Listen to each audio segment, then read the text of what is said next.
बच्चों, मैं हूँ आपकी हिंदी टीचर अंजू मैडम और मेरे क्लास में आप सभी बच्चों का हार्दिक स्वागत है। बच्चों, हम लोग आज मनीषा कुलश्रेष्ठ द्वारा लिखित कहानी बिगड़ैल बच्चे के सारांश को पढ़ेंगे। हमेशा की तरह मैं आप लोगों को ये बता दूँ कि मैंने सारी बातों को लिखकर प्रस्तुत किया है। आप भी वीडियो देखने के बाद पूरी बातों को अवश्य लिखने की कोशिश करें। तो बिना देर किए आरंभ कर रही हूँ बिगड़ैल बच्चे कहानी का सारांश। बिगड़ैल बच्चे मनीषा कुलश्रेष्ठ। सारांश।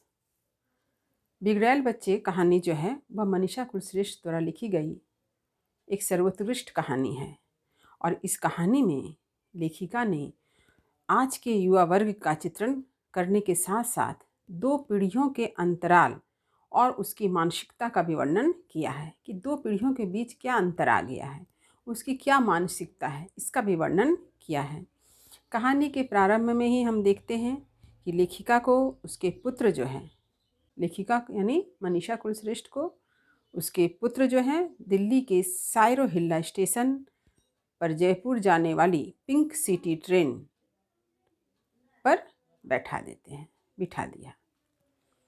लेखिका कल्पनाशील प्रकृति की है, इसलिए हर नए चढ़ने वाले यात्री की वेशभूषा, चाल चलन, रहन सहन, बातचीत, शक्ल सूरत, नामों को देखकर उनके बारे में बहुत कुछ सोचती है।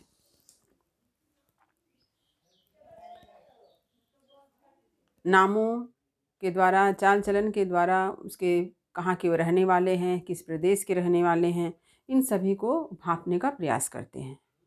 तभी तीन युवा उस ट्रेन में प्रवेश करते हैं, यानी उस डब्बे में प्रवेश करते हैं और डब्बे में घुसते ही अपना सारा सामान जो है फेंक के रखते हैं, इस तरह से लापरवाही से कि कुछ पूछना ही क्या।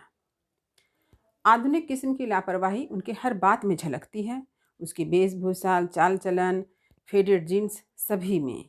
वे तीनों गोवा के थे।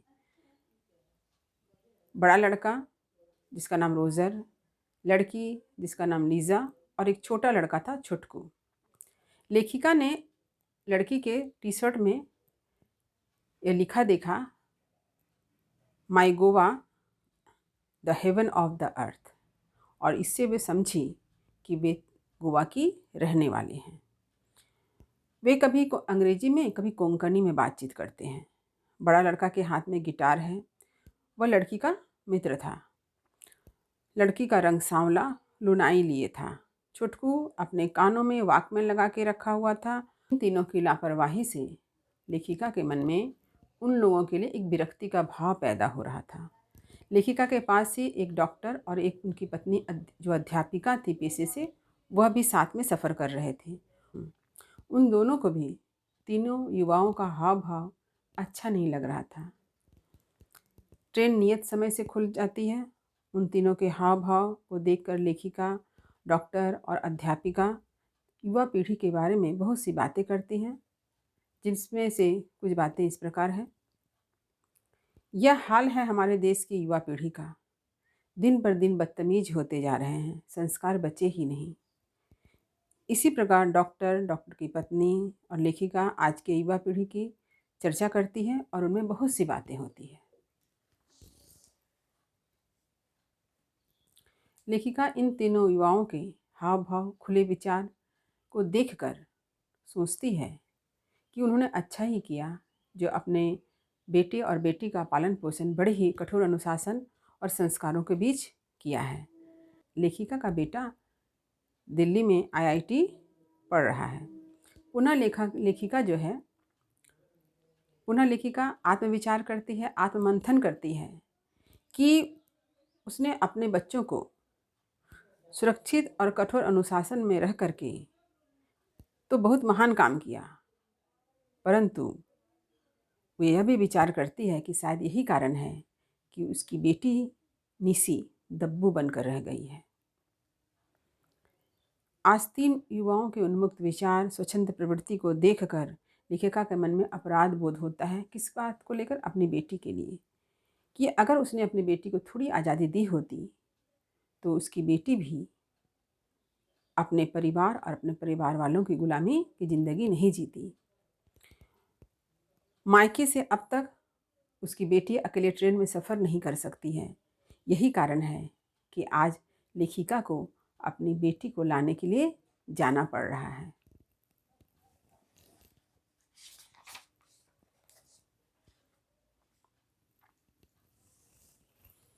तो इस प्रकार का अपराध बोध जो है लेखिका के मन में जन्म लिया कि उसने अगर अपने बच्चे को थोड़ी सी आज़ादी दी होती तो उसके बच्चे भी स्वच्छंद प्रकृति के होते, खुद अकेले कहीं जा आ सकते। और आज यह नौबत नहीं आती कि उसकी बेटी जब अपने मायके आना चाहती है तो खुद अकेले नहीं आ पा रही है। उसे लाने के लिए लेखिका को जाना पड़ रहा है क्योंकि उसके पति बीमार हैं।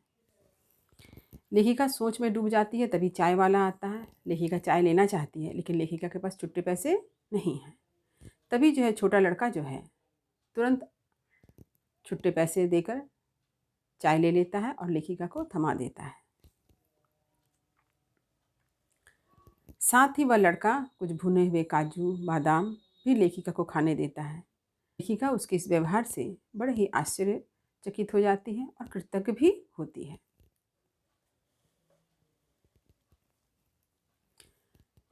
ट्रेन चल रही है, अगला स्टेशन अलवर आने वाला है।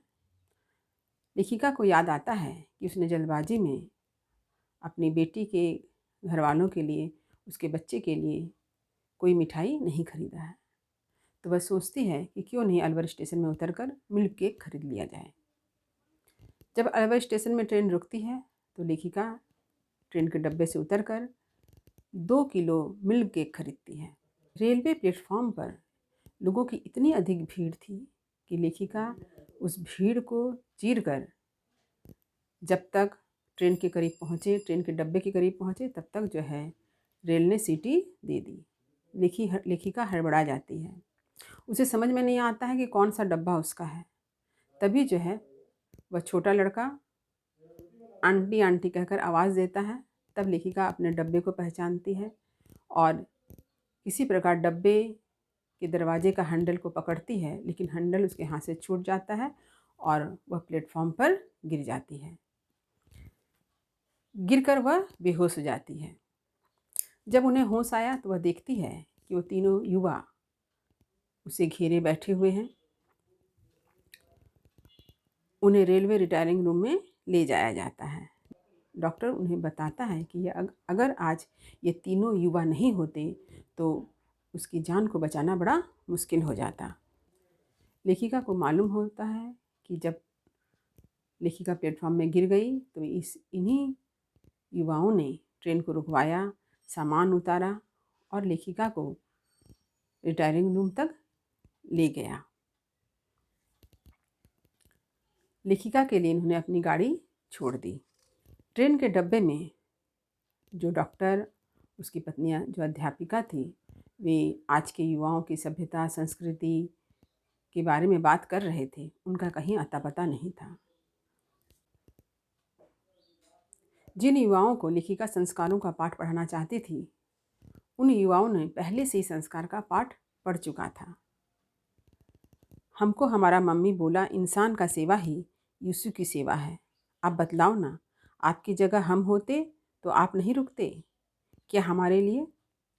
यह सुनकर लेखिका सोच में पड़ गई। उन्हें बचपन में पढ़ी एक कहानी याद आती है, मनुष्य, भेड़ और भेड़िया।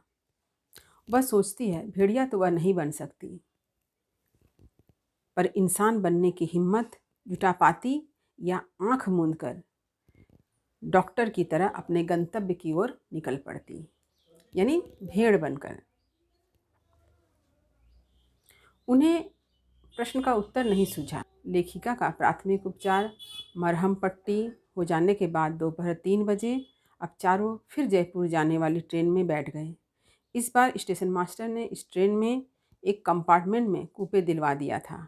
छोटा लड़का बहुत खुश था। इस बार लेखिका भी सबके साथ काफ़ी सहज और खुश थी। कहानी यहीं समाप्त होती है। उम्मीद करती हूँ कहानी का सारांश आपको अच्छी तरह से समझ में आ गया होगा। कहानी के सारांश को समझने से पहले और समझने के बाद भी आप इस कहानी को अवश्य पढ़ें। सिर्फ सारांश पढ़ने से नहीं होगा। जब तक आप कहानी को अच्छी तरह से नहीं पढ़ेंगे, आपको सारांश भी समझ में नहीं आएगा। तो मैं आपसे उम्मीद करती हूँ कि कहानी का सारांश को समझें, साथ ही साथ कहानी को भी अवश्य पढ़ें। वीडियो को लाइक करें, शेयर करें और जो नए हैं वो चैनल को सब्सक्राइब अवश्य करें।